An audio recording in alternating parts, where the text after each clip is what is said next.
Hello and welcome along to this week's Writer's Routine, where we're chatting to Amanda Prowse.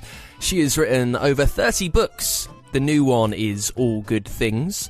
We talk about how she never plans, but instead just knows what the characters are up to and have always been up to. Also, you can hear how she researches some of the traumatic things that she writes about. And we discuss how the things that people told her about writing turned out not to be true. And when I heard how difficult it was, or torturous, or how they struggled, I thought, gosh, I'm finding this very easy, which means I'm either doing it right or I'm doing it wrong. And I didn't know which, because you don't know until your book, sees the light of day. But I found it made me so happy that I remember thinking, if I could just do this every day, just get up, go downstairs in my PJs, sit in a chair and tip-tap away, I think I could die really happy. And I remember thinking that I'd found the one thing that brought me just unbridled joy. There is more on the way with Amanda Prowse in this week's Writer's Routine.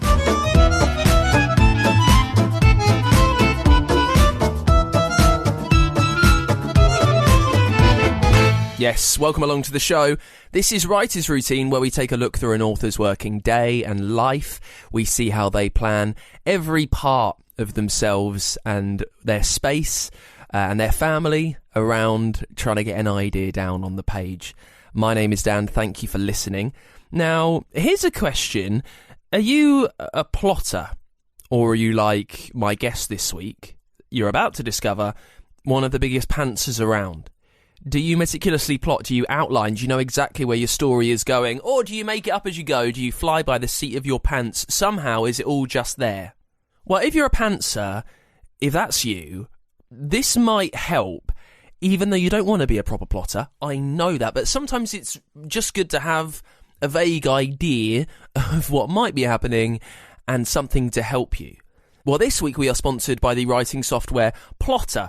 And even though it's called Plotter, it can help you if you're a pantser too. It's got all the tools on there to assist taking the few ideas that you have and just fleshing them out a bit. It's like having a notebook with you on your computer all of the time. It's always there. You can make notes of what you do know. You can colour code everything. You can use the tag so you can switch, you can swap, you can move it around. If you think your story is going in this direction, but it turns out it's not because you're pantsing it, you can really easily move stuff back and change stuff with what this software gives you. There's even proven plot templates on there from some of the best writers around, which can give you a nudge and an idea on what can happen next. If you find yourself stuck, it's just got some ideas to say, maybe this is where you want to go. In the simplest way, Plotter helps you figure things out. It does the back end of your writing, so all you need to do is concentrate on what you love, which is getting words down on the page. Now, the best way for you to see what it does is to get to go.plotter.com/routine and take a look around. And while you're there, brilliant news, you can get 10% off the software with this show. Make the most of it, because they won't be available for you in a few weeks. So do take advantage of that while you can. 10% off Plotter over at go.plotter.com/routine. Let's get into this week's show then with Amanda Prowse. Amanda has written more than 30 books, fiction and novellas and short stories and non-fiction and memoir. Her novel, A Mother's Story, won Sainsbury's eBook of the Year a little while ago. And it's amazing. She wrote a memoir with her son about his experiences in depression. There's so many different stories that Amanda has told, and we talk through that. Amanda is incredibly open about trying to move through traumatic events with storytelling and creativity, and how much that can help. Her new novel is All Good Things. It's about the lifelong neighbours, the Kelleways and the Harrops, who couldn't be further apart. And when they celebrate a big anniversary, huge secrets are revealed and everything changes. Did the serious voice there. We talk about why, very simply, Amanda finds writing easy. Sometimes that's quite tough to hear, right? But it happens for some of us. Thing is, it's the other part of Amanda's life that she finds tricky. Also, we talk through why she never plans, but instead has almost created the Amanda Prowse character universe in her head. She plucks people out and says, right, I'm writing about you this week. Also hear how much she's learned about other characters, the ones that return over the last 30 books. And because she doesn't plot, you can hear at what point she realises that things need to happen. there's a lot going on and a lot to pick through and take away in this week's chat with Amanda Prowse, and we kick things off as we always do, running through what she sees around her in the place where she sits down to write. In the place I sit down to write, I am in a library. I've got a big comfy chair with a wide window, always a cup of coffee to hand, obviously, usually a couple of dogs on my lap or one on the shoulder, as she's liking recently. A couple of chickens might wander in, continual interruptions from boys, my sons looking for pants, toast and pizzas, not necessarily in that order. I've got piles of books everywhere, a large TBR, lamplight, always a smelly candle, obviously, just to get those little creative juices flowing. And I'm usually in my pyjamas. I'm a slattern. What can I say? I tell you what spoke to me there, what instantly jumped out of that was you called it a library. Now, very few authors will say that it's their library. So I'm thinking it's grand. I'm thinking it's stately. How right am I? You are wrong. Sorry. I'm sorry, Dan. You're thinking smoking jacket and peeled grapes, aren't you? Yeah, just a bit. Yeah, you're thinking chaise longue, Barbara Cartland style. No. What it is I have always had, libraries are my happy place. They are my haven. They're where I meet people like me. It's where I find my tribe, and it's where I feel most at home. So I was determined when we finally were able to buy a house of our own, that I was going to have the main room in the house was going to be my library. So no TV, 2 big sofas, the walls lined with bookshelves and crammed with books ranging from Harry Potter, Jackie Collins, Shakespeare, Marlowe, everything in between, all the things I want to read. And some things I think I should have there so that when people see them, they think I'm smarter than I am, obviously. So essentially, most people have a sitting room or a lounge or a den, but I have a library, and Dan, I love it. How have your family taken that? As you say, most people, the design of their house is centred around the living room. Yours is not. How does the family feel? Maybe it's been quite inspirational for the kids. Well, it's funny. I think it was always just this is what we're going to do. So, they watch TV on their laptops, as lots of young people do, and myself included. So I think not having a TV isn't the worst thing in the world. But also it's really strange. We tend to congregate there because it's where I work and it's where I sit of an evening. So they'll come in and sit with me and we'll chat. And because there's no TV on and no distraction, I find we're having really good chats and sort of getting to know each other a bit better. And it feels very grown up. Having a cuppa sat there, sort of chatting amongst the books. I rather like it.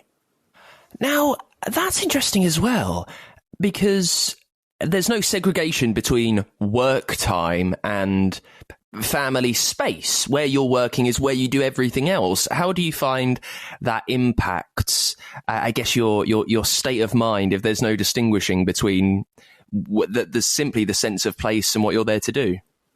Okay, Dan, my husband's told you to say that, hasn't he? He's clearly been on the phone and said, just have a word. Because, yeah, you're quite right. I write all day, every day. I write weekends. I write evenings. Some people say to me, they send me a little text and say, have a lovely weekend. And I think, what's that? Oh, weekend. Oh, it must be Saturday. The only way I know what day of the week it is because it's when I put the bins out. Wednesday, incidentally. So tomorrow. Thank you for reminding me. But literally, my days have no distinction. My night and day has no distinction. I sit with a lamp and I write. And in some ways it's great because if I feel a creative need or there's something bubbling inside me to get out, I can just do that. I can just go there and work. But also I've realised that I'm kind of not very sociable because I don't keep normal hours, if that makes sense. And actually, I don't ever have a break from what I do. Luckily, I love what I do. And I've always said if I'd never sold another book, I would still write all day, every day, because I love it. It's my therapy. It's my safe place. It's my haven. But I think it makes me a bit boring, if I'm being honest. I see people's Instagrams. I see these great lives. They're drinking cocktails in bars. They're dancing. They're out on countryside. They're bouldering. What even is bouldering? Don't know, don't care, don't do outside much. But, they have these amazing experiences and I'm just sat there literally tip-tapping away on my tiny laptop. Well, that's fine. That's what Instagram's for. It's for you to live through other people. So as long as you've got it, you can feel like you're living that life. I think that's perfectly okay. What's interesting as well is that you say you love it and you are prolific, over 30 books, and, well, that's not even including short novels, non-fiction, novellas and all of that. If you're doing it all the time, all day, every day, how much of a challenge can that be? I speak to a lot of authors and they feel the struggle. They sit there and they don't know what's happening. Yet for you, I imagine it's such a compulsion now. You're so in the cycle that I don't imagine that happens much. No, I find it very easy. I don't think about it. I just literally start working. I've never had to struggle to think of an idea. My books come into my head very, very quickly in about 30 seconds, fully formed, beginning, middle, end, twists, turns, everything. Like someone has downloaded a story into my head. I see it like a film, and I literally open up the laptop. I'm demonstrating it now, which is really good for a podcast where people can't see me, but I'm moving my fingers. Think of Dawn French, tip-tapping on I'm doing that. And I just write what I see above my head, and that's how I work. I find it, very easy. And I know that might be a bit galling for people who do struggle, but I find every other aspect of life hard. It's the one thing I do find easy.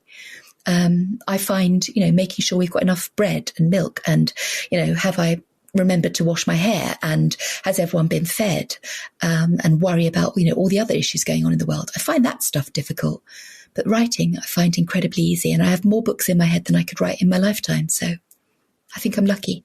I know that you came to being a published author and a successful published author fairly late, although that's probably kind of more weighted than it is, because what is time nowadays, especially in the publishing game? Has that always been the case? Have you always had this compulsion to write, or when you were kind of in the middle of your life, I think is what they say, and you started to be published and started to be quite successful, is that when it hit, when you realized that you could make money doing this? I'd never written before. I'd never tried to write, but I'd always been a compulsive reader. I mean, books from when I was very young have been my haven, my friends, my educators, my everything. I love nothing more than a library and library folk. I've never not gone into a library and had a great conversation or managed to find something that makes my heart race with anticipation. And that's been the case since I was 7, my first visit to a library, which I remember very, very clearly. Even now, it just shaped me and it changed me. And I didn't think I could write because I didn't think I had anything to write about. And I thought writing books was for people who had a spare bedroom, or people who had stair carpet, or people who'd been to a great school or went to Mallorca on their holidays. And I did none of those things. I was just a very ordinary girl. I grew up in a house without any books. We had a Littlewoods catalogue and a car manual for my dad so he could fix his Corsair on the drive. We didn't have any books, and the idea of writing a book, that was so lofty, that was so out of my lane, that it wasn't going to be possible for a girl like me, a woman like me. So I just carried on plodding on. I've done every job you could think of, Dan, and I was rubbish at all of them. But I had this idea in my head that maybe I could do it. And when life got bleak or difficult, when I was skint or tired or fed up or hating a job I was doing, working in a call centre or whatever, the idea of sitting down and writing that book was my happy place. It's where I went. And it was almost like an escape tunnel from the mundanity of everything I was going through. And then when I was in my mid-40s, I got sick and I thought, you know what? This is my one time round the block. And it was a real reminder. It was a kick up the bum that I needed. So I thought, you know what? I'm going to have a go.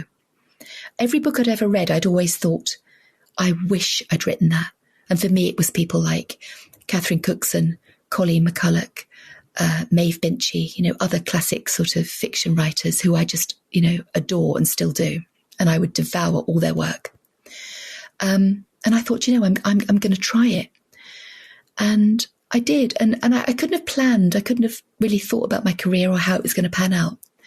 But because I found it so easy, it sort of gave me confidence to try. But it was also very scary because I'd been talking about it for so long that I thought, gosh, this is now really, the proof of the pudding. I'm doing it. I'm exposing myself, and I'm going to have to show someone my work, which, for someone like me whose confidence is and was very low, it was a really big deal. How instantly did you realise, oh, this is what I'm here to do?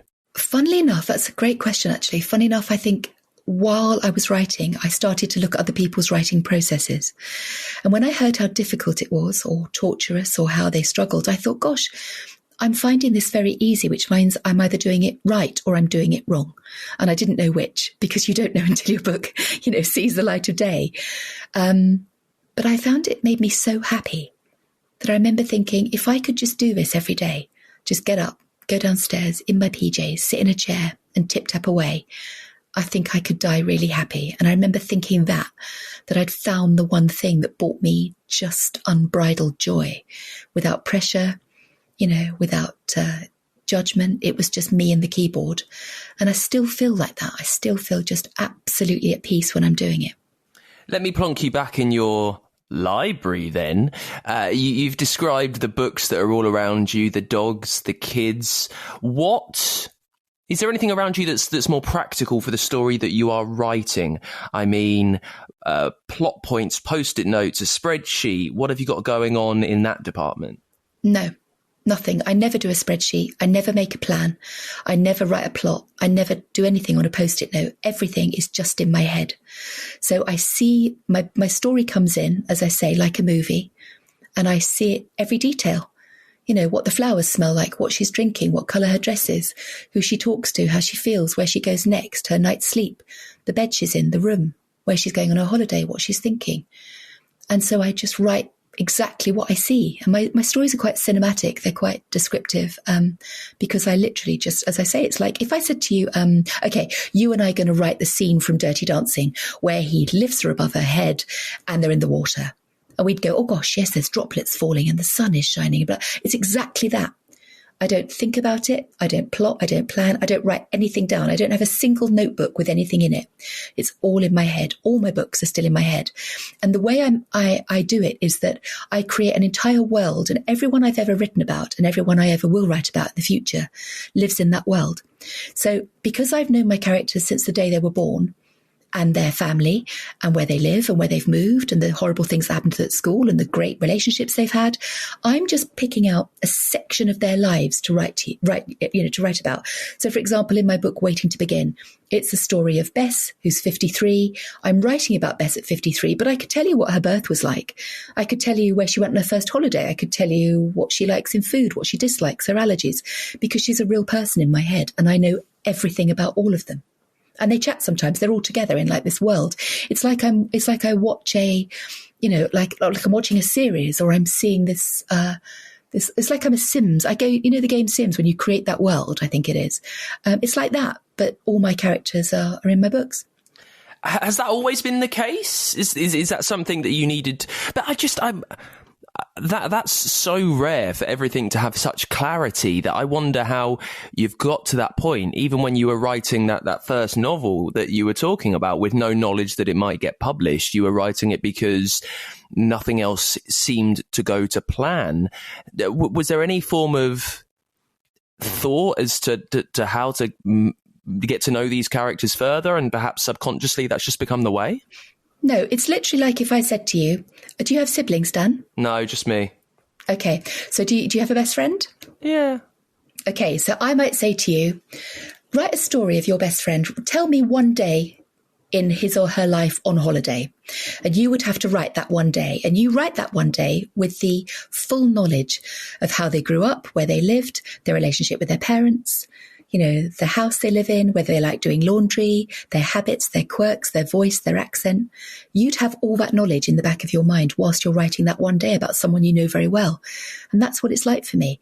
I mean, I'm definitely autistic. I know that. And I think it's definitely part of it for me. It's an intense understanding of this world and everything and everyone in it. And when I wrote my first book, it felt called Poppy Day, which is the story of a young girl whose husband gets taken hostage in Afghanistan and what she does to bring him home. It felt so bizarre to me that I wasn't explaining more about her gran, who was kind of a peripheral character, that I then had to go and write a prequel explaining all about her gran's life called Clover's Child. And then I thought, gosh, it feels really bad to just leave them there. So I'll write the sequel, which is a book called Will You Remember Me?, about what happens to both of their life later.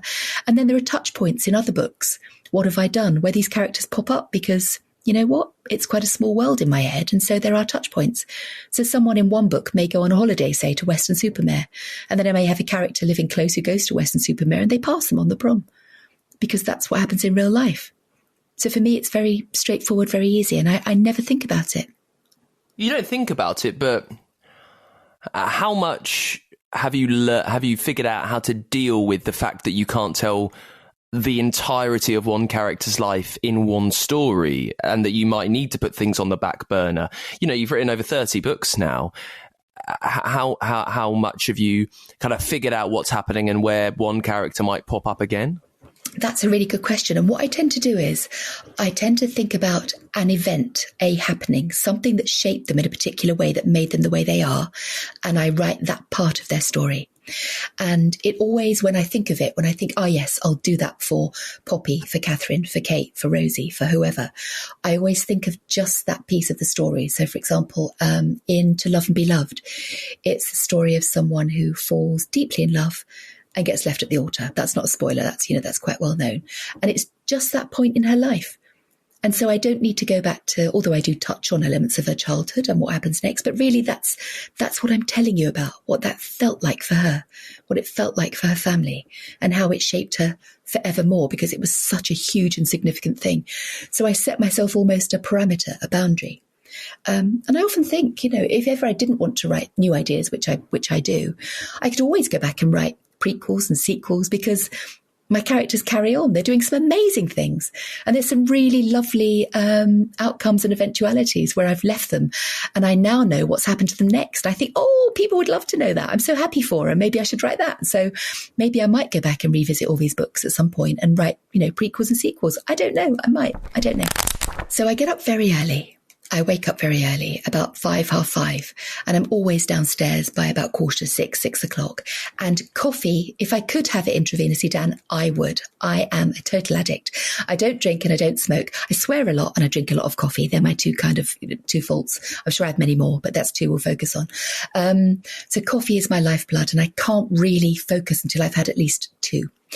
I then take the dogs up to the paddock, all weathers. We go for a little walk, bimble around the field, usually in my PJs and wellies, no makeup, hair like a bird's nest, don't care, don't see anyone. Come back in, I'm usually a little bit chilly, and I'll put a big blanket around my shoulders and I take to the chair. I'll fold my legs up underneath. I write in the most horrific posture, curled up like a pretzel with my laptop on my knees. Isn't that terrible? And I'm told I should sit at a desk, and I'm told I should, use all sorts of, methods to correct my posture and sit with my wrists correctly, but I don't. I just tip-tap away on my lap, and if a dog's sitting on me, then I lift the laptop off, and if it goes off, I put the laptop back down. And I will work until mid-morning, and it flies. It feels like about half an hour, but very often it's 11 when I look up. And then that's more coffee and breakfast. I'm on a health kick. I'm on a health journey. I'm always trying to eat better. I'm trying to get my weight under control. And I'm pleased to say I'm eating healthy. I find, the more sort of nutritionally aware I am, the better I eat, the more focused I can stay, which is, obviously no surprise, but it is to me, as I've eaten unhealthily for quite a long period of my life. I go back, I write again. My day is always interrupted by knocks on the front door, parcels being dropped off, people dropping in, someone with a question, telephone ringing, speaking to my family, my parents, my friends. And then I will literally just break off what I'm doing, take the call and go straight back to it. And I'm able to pick up exactly where I left off and just get back into the mindset immediately, which is, I think I'm quite lucky. I don't really stop then. I maybe have a walk and a stretch, maybe mid-late afternoon. And if I feel like it, I might have a nap then too. I sometimes have a 20-minute nap, just in the chair, where I will close my eyes and I will go into the deepest sleep you can imagine. It's like I wake up and I feel like I've slept for 8 hours. It's my superpower. And it kind of recharges me.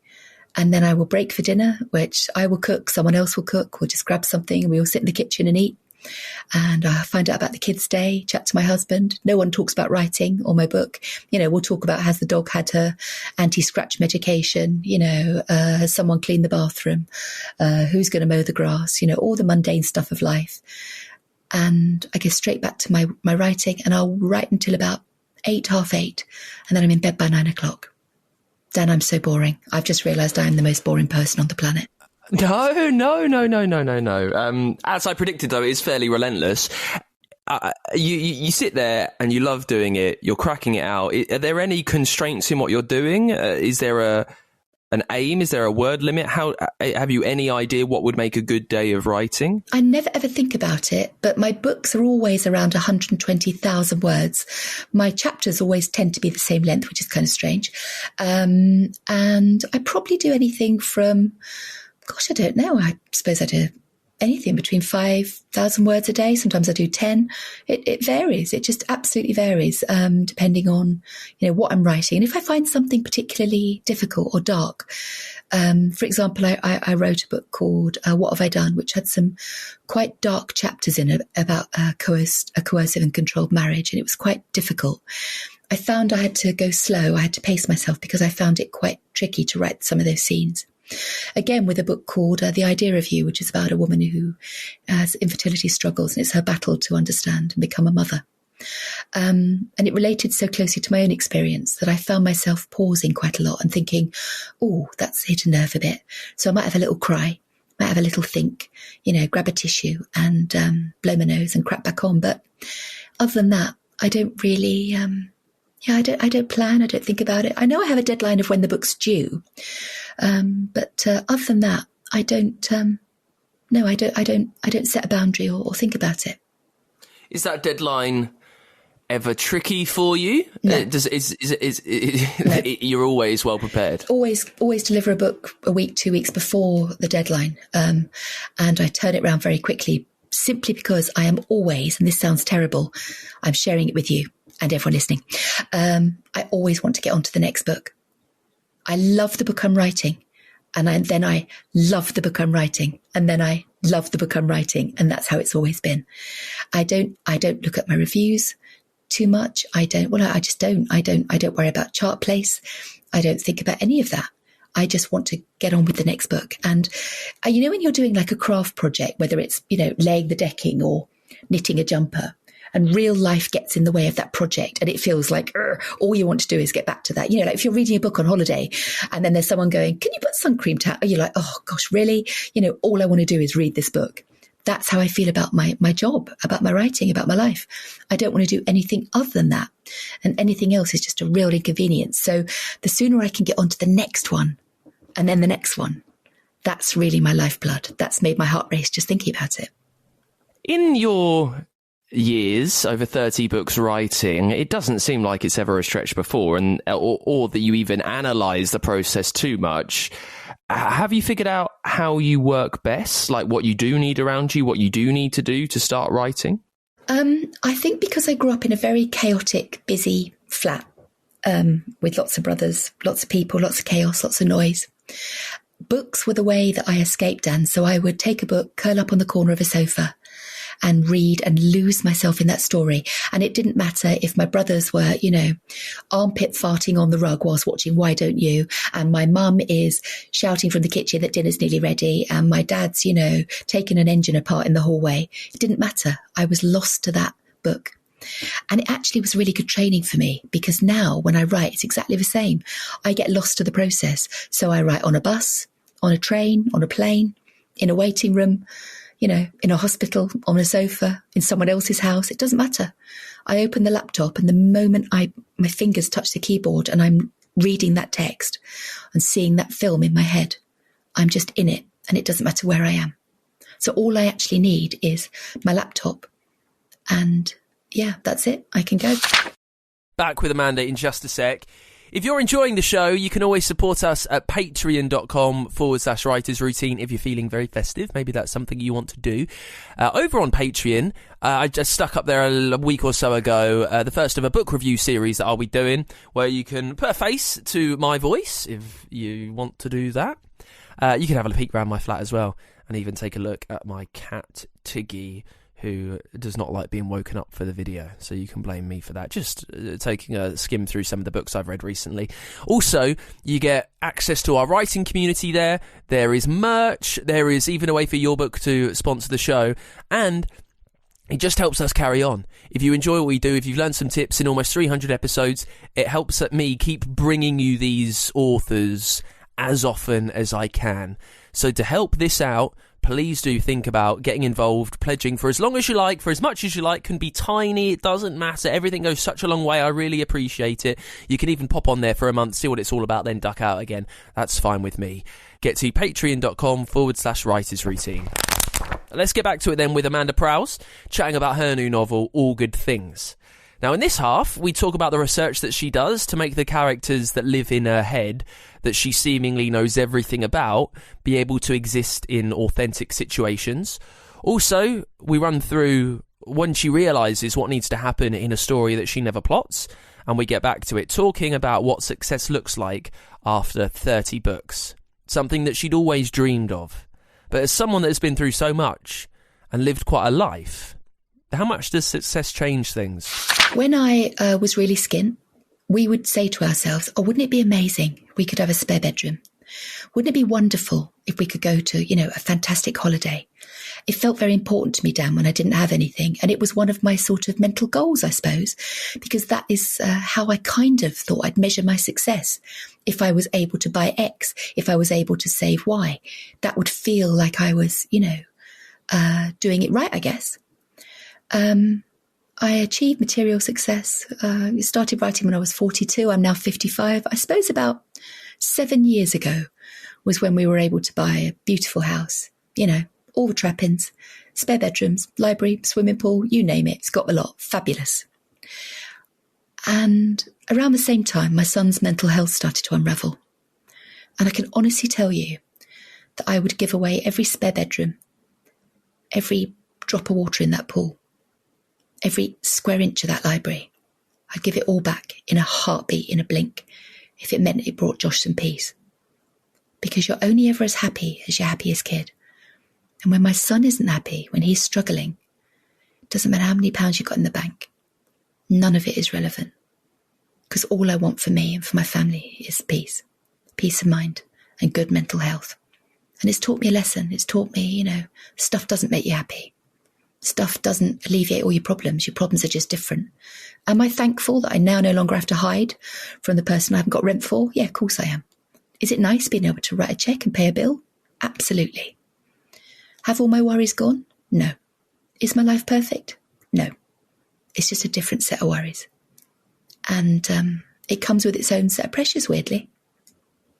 It's, now, obviously this is not the book we're here to talk about, but I know that you have written a memoir kind of covering that and touching on different aspects. What was that change like to go from relentlessly writing novels and you've got these full characters in your brain to suddenly mining quite a troubling time in your family's life? I didn't really intend to write that non-fiction book. It's called The Boy Between, and it's a book that I wrote with my son Joshy, who suffers with depression, and Joshy tried to take his life. I didn't intend to write it, Dan, and I'd never thought I would write non-fiction. We kind of started by accident. I found that writing is the thing I know and it's the thing I can do. So I wrote to Josh asking him how I could help, what was going on, why wouldn't he talk to me, how do I make things better, going into traditional fix-it mode as parents often do, as loved ones often do. And he replied with a very honest email explaining just what he was going through. And it became our language of understanding. Writing was the way that we communicated most openly, enabling us to find a path through his illness, to put in place measures that would keep him safe and help me know what to do next. We didn't intend to write it, but we decided if we were going to write it, if we were going to publish, he's written one chapter and I've written another, and that's the way it goes. If we were going to publish it, we needed to do it warts and all, rip the Band-Aid off and be as honest as we could. Otherwise, there was no point. It wasn't going to do either of us justice, and it wasn't going to actually help anyone reading it. So it's a difficult read, but a very hopeful read with instruction on how we got through it, still feeling our way. There hasn't been a cork-popping moment where we sail off into the sunset and Josh is, cantering around a paddock with joy. It doesn't work like that. It's an ongoing struggle. But the message in the book, detailing everything we've been through and how we got there, is that Josh leads a really, really good life with depression. And I think that is the most valuable thing you can tell anyone and explain to anyone who is suffering or loves someone who is suffering, that there is a good life to be led. And, it's possible. Now, just changing tack slightly, because of what you've written about, and you were detailing books that featured, that were about coercive control and about other quite traumatic issues. I'm just wondering about the research that goes into your novels, because you've got all of this in your head, but I would imagine that you simply can't know everything about all of these things that you're writing about. How do you go about researching and looking up things that you might not be sure about, the lives of these people that you can't possibly understand fully? Well, first of all, I only write about things that I have experienced. So no book has been written where it's not a topic that has touched my life. And I'm not unique. You know, it's touched all of our lives. We've all been in relationships that you think, gosh, this is not healthy, not right. We've all had moments of self-loathing. We've all overindulged in either food or alcohol or wherever it might be. We've all had addiction in our family. We've all had cancer touch our lives. So I write about what I know, but also what we all know. You know, none of us are unique. We all have these same experiences. But just to sense check and make sure that I'm getting the detail right, I usually speak to about 12 people, some mostly women, but also men as well, who share with me particular details. And I say, look, this is the book I've written. And before it goes off to edit, I send them copies. And they may say, for example, Another Love is a book I wrote about a woman whose life unravels with alcohol addiction. I haven't drunk since I was 28 because I know it's an abyss I stared into and it scared me massively.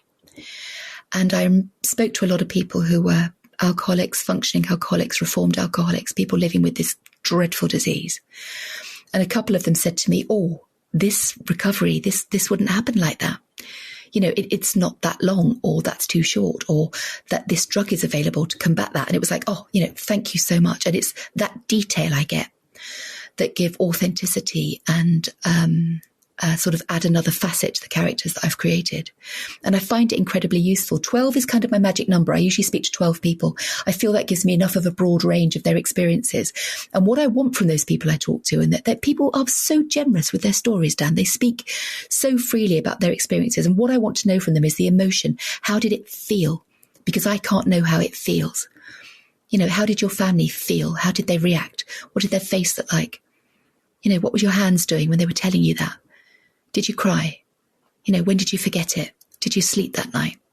All that kind of detail that I put into the book based on their stories, and it just adds another element of truth to what I'm writing about. So I write about a year and a half ahead. So all good things I would have thought about, probably 18 months ago, 2 years ago. And I was in a period of deep grief, just coming out of a period of deep grief. My brother died very suddenly, and it totally has, changed so much for me. And I remember thinking about how lucky other people were who weren't going through what I was going through. And of course, everyone does. I think I was just feeling a bit sorry for myself. But I remember thinking, look at that person so happy. How dare they laugh? They're laughing while I'm feeling broken inside. Look, they're talking, they're laughing, they're chatting, they're sharing jokes, they're dancing, they're singing. How can that be when the whole world, the sky has fallen in? And it made me realise that you never actually know what's going on behind closed doors, which actually is a theme behind lots of my books. But also that sometimes the desire we have to be like other people, I'm sure people will look at my life. It's what we touched on earlier and say, my gosh, she's so lucky. And yet they don't know how I feel. They don't know about my ridiculous shyness, which if you met me, you would think I was the most confident person on the planet, beaming, smiling, positive. And yet inside I feel extremely shy and nervous most of the time. I mask it very well. You never quite know. And I just had this idea of this family living next door to another family. That family on the street, the perfect one who had the shiny cars, the great holidays, the good teeth, the great hair. And you think, wow, wouldn't it be great to be part of that family? So I've told these two families stories. They live next door to each other.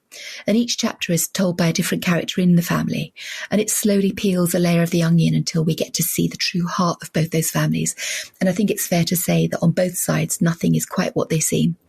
In fact, one of the sort of teaser trailers I've seen, it says, the story is revealed one truth at a time.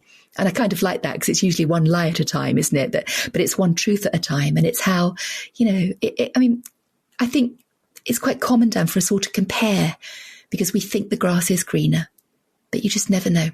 So this is all in your head as you start writing. There is no plan that exists in any form outside of the one in your head. How do you know, this is quite a vague question and a simple one, but how do you know when things in the plot that you've almost got all of are actually happening on the page. How have you figured out when you need to sow certain seeds and drip feed this and hit plot points? Because as I'm writing, so for example, I wrote a trilogy called Anna, Theo and Kitty, which is 3 books. It's actually a love story between these 3 people, but told it's the span of their lifetimes. So what I had to do was keep their lives in my head, at the forefront of my head. So when, for example, one character, Kitty, had gone off home because something traumatic had happened to her family in Scotland, I thought, oh yes, so at this moment, Theo's on a playing field playing rugby. What's Anna doing? Oh, Anna's at school. So if I put in that Anna is at school and I'm able to see in my head and tie it together to make sure I drop in things that I know will recur or themes that will be relevant later on. I just see it. It's like I'm sitting at a table, an invisible person, and it's all going on around me. So I'm able to draw on those little details that tie it all together. Wow, it's really just like that. So I guess if the plot is pretty much sewn up, onto the actual words then, and the writing, how much as an author do you think about the word that is coming out next? I don't, because I don't, Dan, because for me, every book, all my books are written slightly differently. Not maybe in tone and style, but the language is very different because it's the main character speaking. So because I know them so well, it's like, well, I mean, how do one of your parents speak?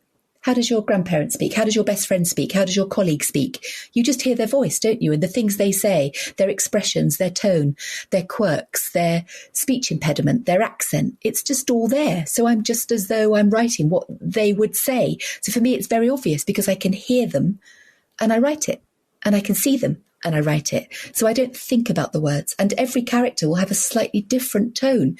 It's not like I'm writing words, I'm writing their conversations, and I have to do it, transcribe them, verbatim, because that's what they're saying. Has this all come from you just reading a lot when you were young and onwards? So you've just gathered this by osmosis? I've always been able to do it. I've always had it in my head. So I would, for example, read a chapter of, say, I don't know, let's say Black Beauty. And I would go to bed that night and my mum would say, like, no more reading. She's got school tomorrow. Plus I'm sharing a room with, 1,700 people. So you've got to turn the lights off and go to sleep. So I would close my eyes and I'd think, right, okay, well, where did I left Black Beauty in a stable? Oh my gosh, someone's come along with a torch and they're on his back. And now they're cantering over a field. And gosh, what's happening? Oh my God, something's happening over there. And I would create the next chapter and the next chapter and the next in my head when I'd close the book. So I've always done it. I would do it for books I was reading that I wasn't allowed to read because it was, bedtime or school time, irritatingly school time, which got in the way of my reading. So I've always done it. And this is no different, really. How tidy is your first draft then? Pretty spot on. I write about 110,000 words first draft. The first time I read anything back is that when I finish the book, and then I will print a copy and have a look through and go through it and go, oh gosh, I've misspelt Sophia, or I'm really terrible with numbers, really, really bad. So very often it'll be that she was born in 1970 and then suddenly she's 84 and it's like, no, Mandy, it doesn't work like that. So I have to sense check all my numbers because I'm hopeless with anything numeric. I mean, literally, even page numbers I struggle with. Chapters go from 1 to 14 because I've forgotten to put the others in, all that kind of thing. So anything with a number in is absolutely hopeless. But pretty much that's it. I print it off, I look through, I send it off to 2 different editors, one in the States and one in London. They then read the first draft through, they collate their notes, they send it back. They'll say, oh, we feel that this needs to be a bit pacier, or this character has too much speech, or you've focused on this, which isn't essential to the plot. It's a little cul-de-sac. And I say, but I like it. And they say, yes, but it doesn't give momentum. So can you cut that? And I'll go, yeah, that's fine. And then I do that, produce a second version, and that's pretty much it. Is that rankling for you? Someone that is quite sure in how you write and what you write, and you know these characters better than anyone else. How do you feel when you're told to chop and change? The first book I wrote, it was probably put your head under a duvet and cry for an hour. Because, oh my gosh, what do they mean? What do they mean that's a slow patch? What do they mean that this character doesn't quite... I found it very difficult to take criticism as I saw it. And then I realised after about book maybe 4 or 5 that everybody I'm working with is on my side. Everybody. We are all part of a team. All I do is write. The editors are brilliant editors. You know, everyone has a part that they play to make it the best it possibly can be. And if I'm not going to listen to their wisdom and their feedback, then what's the point? You know, I'm just in an echo chamber of my own ego. That's pointless. So now I very much take on board, and I would say that I act on 98% of what the editors suggest every time, always. And we've got much blunter at speaking to each other. So that at first they might say, oh, Amanda, would you consider, now it's like, get rid of this, you know, it's like, oh, okay, because it saves time, actually. And I'm good at it now. I'm very good at taking that because I understand the process more. But when I first started, it was a bit like getting your homework marked and getting a B instead of an A. You're thinking, God, I'm sure it was an A and I've got a B. This is terrible. But not anymore. I really welcome that their commentary, and I welcome their input. And it makes my books much, much better. It definitely does. I look at the books, you know, pre their suggestions, and they've got this unique helicopter view. It's the first time it's been read, and they see things that I didn't see. It's brilliant. Wonderful. I love it. There's just one last question about your characters. So often I'll speak to authors who think they've got the plot absolutely nailed, only to find their characters do not want to do what they had planned. How often do you find that happens to you? Never. That doesn't happen because I already know exactly what they're going to say, how they're going to sit, what they're going to do, where they're going to move, how they're going to respond, whether they sleep, whether they say yes or no. I know it in advance. So that never happens to me.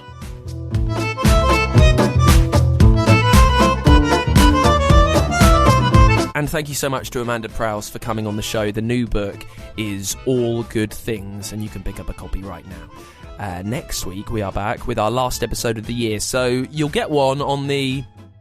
What are we talking? The 22nd of December, if I've done my maths right. You'll get one then, and then I'll have a week off, if that's all right, in the little Christmas gappy bit, and then I'll be back in the new year.